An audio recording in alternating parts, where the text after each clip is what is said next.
നമ്മുടെ വീട്ടിൽ ഒരാളെങ്കിലും മുത്താലിമാവണം.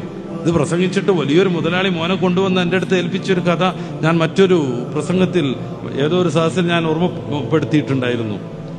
എൻ്റെ കൈ പിടിച്ചു വന്നിട്ട് കൊണ്ടുവന്നു, ഇതാ നിങ്ങൾ ഇതിനെവിടെയെങ്കിലും കൊണ്ടുപോയി മുത്താലിമാക്കിക്കോളൂ, ഇവൻ SSLC കഴിഞ്ഞ് ഫുൾ A+ ഉണ്ട് എന്നും പറഞ്ഞിട്ട്.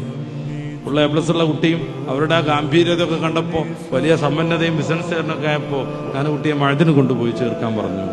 ആ കുട്ടി +2 സയൻസിൽ ഫുൾ A+ വാങ്ങി. ഇപ്പൊ ഡിഗ്രി കഴിഞ്ഞു സയൻസിന്റെ ഏതോ ഒരു ഫിസിക്സിന്റെ വിഷയത്തിൽ.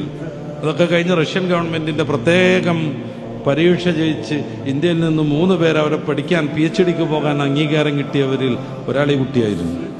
ഉക്രൈൻ യുദ്ധമൊക്കെ ആയതുകൊണ്ട് പോകാതിരിക്കുകയാണ്. നോക്കുങ്ങള്, അവൻ സാധാരണഗതിയിൽ ഒരു MBA ഒക്കെ പഠിച്ച് അല്ലെങ്കിൽ കുറച്ചുകൂടെ അപ്പുറമൊക്കെ പഠിച്ചിട്ട് സാധാരണക്കാരനാകുന്ന ഒരു ബിസിനസ്സുകാരനാവേണ്ടതാണ്. ഇപ്പൊ അവന് വേണമെങ്കിൽ ബിസിനസ് ചെയ്യാം, കുഴപ്പമൊന്നുമില്ല. പക്ഷെ ദീന് നന്നായിട്ട് പഠിച്ചു, നല്ല മുത്തഅല്ലിമായി, നല്ല ഇഖ്ലാസ് ഉണ്ടായി. ആ കുട്ടിയോടൊപ്പം ഉംറക്ക് പോയ ഒരു ഉസ്താദ് എന്നോട് പറഞ്ഞത്, എന്തൊരു നല്ല കുട്ടിയാണ്, എന്തൊരു അദബാണ്, എന്തൊരു അച്ചടക്കാണ്, റൗദയിലെത്തിയാൽ കഅബയിലെത്തിയാൽ അവൻ കരച്ചിൽ തുടങ്ങുന്നതാണ്. ഇത് സാധാരണഗതിയിൽ സാധ്യമല്ലായിരുന്നു. അവൻ മുത്തഅല്ലിമായപ്പോൾ അങ്ങനെ സംഭവിക്കുന്നു.